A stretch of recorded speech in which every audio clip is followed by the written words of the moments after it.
I'm Giulia Flenghi, and I'm going to present this research made by me, Professor Michele Russo, and Professor Luca Senatore.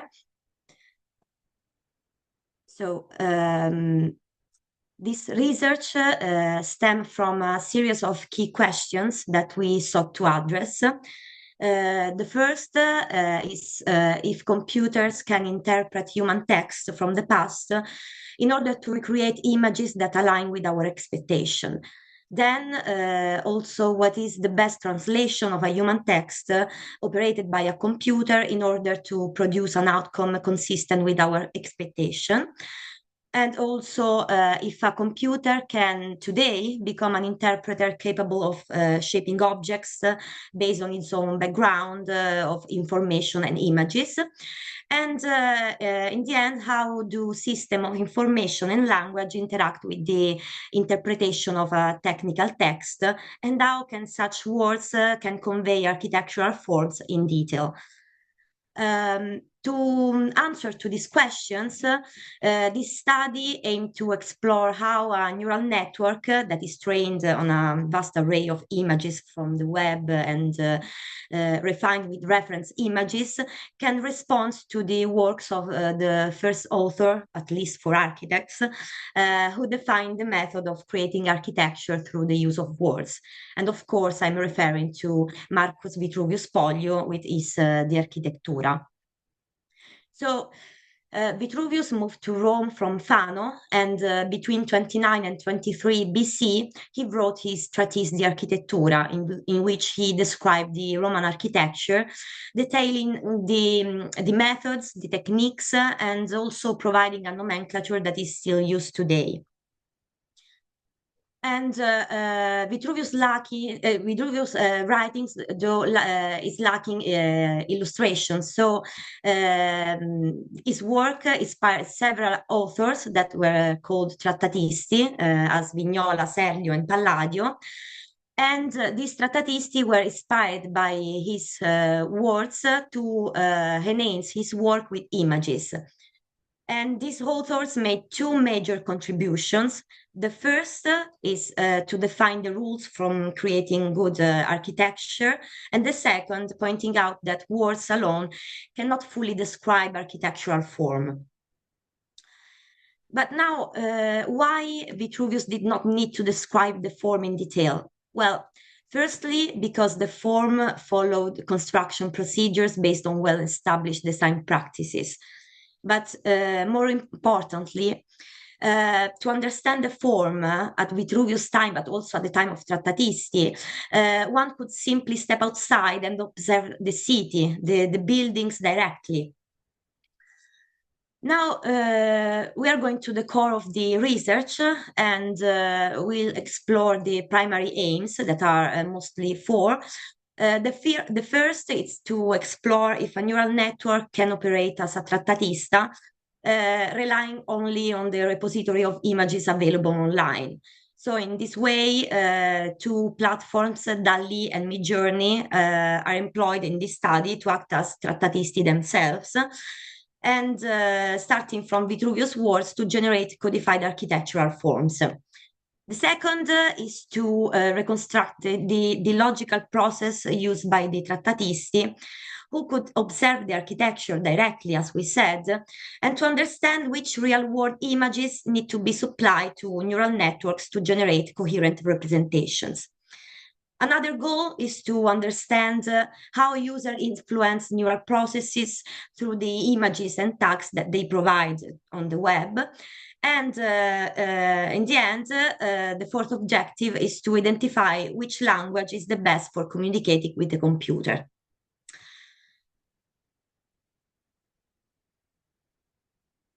Now, in this slide, you can see the majority of the generated images. And we move to the methodology of the experimentation. We divided the methodology in two separate phases. The first, just using input text in order to generate images, and the second, conjugating input images and input text. To do so, we referenced the DO recorder, focusing on both its decorative aspect and its geometric proportions. And we tested whether the neural network has clear reference for the DO recorder, and then created more complex prompt to describe its various parts. For the first part of the experimentation that we divided in 5 steps, we selected passages from Vitruvius' work, and we used it to create prompts, moving from general to more specific one. And these prompts were translated from the vernacular into contemporary Italian or English, always using tools like ChatGPT and Gemini that are both based on neural networks. Then we made other steps with prompts containing detailed descriptions of the DO recorder's element and including Vitruvius text. And in the end, the prompts were tested on DALL-E and Midjourney, enabling analysis of the results and providing materials for comparisons. In this slide, you can see in more detail the output of the first test. So the first 2 images are relating to the first phase, then we have the second, the third, the fourth, and these last example instead are pertain to the final phase of the experimentation, where, as you can see, we choose to apply only keywords without any descriptions. But again, as you can see, these images were the most problematic. In the next phase, the one with images and input text, is divided in 6 different methods. The first, see a set of representative images of the DO recorder that was selected from Sebastiano Serlio's Treatise, I 7 libri dell'architettura. And these images were paired with specific passages from Vitruvius text. In the other step, the same images from Serlio were used as input along with textual description of the components of DO recorder, which were generated by ChatGPT. Then at the third point, you can see that we use the describe function. That is a function that allows you into Midjourney itself to upload the image that you selected, in this case, a Doric temple. And Midjourney will describe the image, and you can use this description as a prompt to ask to the platform itself to produce another image again. Then the steps 4, 5, and 6, so the utilization of real objects images, and they were combined with prompts from previous experiment. We used detailed descriptions of the Doric capital that were generated using ChatGPT, and which were then transformed into prompts by the same neural network. Then we asked to ChatGPT again to extract keywords based on predefined categories. And finally, the same neural network, ChatGPT, it was tasked with generating an accurate description of the Doric capital along with its visual representation. Here again, you can see the result of the second phase with the 6 steps. And now for the strengths and weaknesses, I must say most weaknesses, some observations. The first is that the term DO recorder seems to hold no specific meaning for the system, and even with detailed descriptions, the neural network were unable to accurately reproduce the form. This challenge turned out to be significant because it highlights the system's lack of sufficient information, and pointed out also the need for more work in codifying technical and specific architectural aspects. And raises the ongoing issues of sources, that is, which sources should be used for neural networks and how reliable is the tagging process. Another limit is the character limit for input that prevented the direct use of Vitruvius text because sometimes the texts were too long. So we opted for a keyword-based approach. And to refine this methodology, we provided text-based neural networks with categories for organizing the extracted keywords. But again, despite this effort, the platform still failed to accurately reproduce the distinct forms of the Doric order. Again, the selection of words such as base, capital, and more specific terms like ovule or Scotia often proved ineffective because simply the system did not understand them.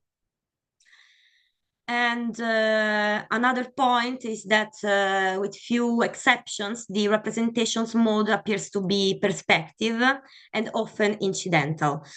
And only in a few cases, mostly facades, was a central perspective used, but was almost never presented with a true elevation.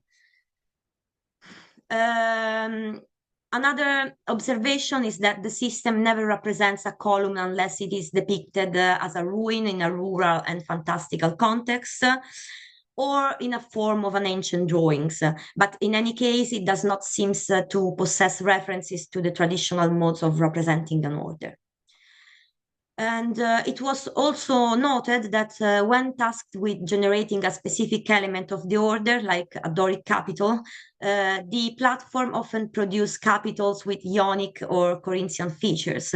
And to address these issues, we tried to exclude the word capital, but as you can see, the result remained unsatisfactory because the system generated images featuring shells or, as in this example, other unrelated shapes. In the end, the few positive results obtained pertain to the shape of the capital in images depicting the entire front of the temple. And in these cases, the capitals appeared Doric in style, let's say Doricish, but not strictly Doric. So, we must say that the most satisfactory results were found in some images that were generated using the describe function. In conclusion, we face significant challenges in generating images that accurately represent our architectural interests. And these difficulties may arise from linguistic issues, database limitations, or translation problems. Specifically, effectively translating accurate architectural terms in a way that the neural network can understand proved to be a major challenge. But it must be said that this situation opens up new avenue for exploration. In fact, for example, the interdisciplinary collaborations, such as involving a linguist in essential, it's essential in order to refine this approach. In fact, we need to consider not only how to translate words, but also which terms to include to clearly convey our intent. Another step could be building a specialized neural network by collaborating with computer scientists. In this way, we aim to develop a neural network specifically trained on architectural terminology in order to generate relevant architectural images. And in the end, we could enhance projection accuracy by focusing on educating the network about cylindrical projections through advanced techniques. In this way, we hope to improve its ability to accurately represent architectural form. To conclude, I would like to share some of the epic fails we encountered during the experimentation phase, and together with their prompts. And thank you for your attention.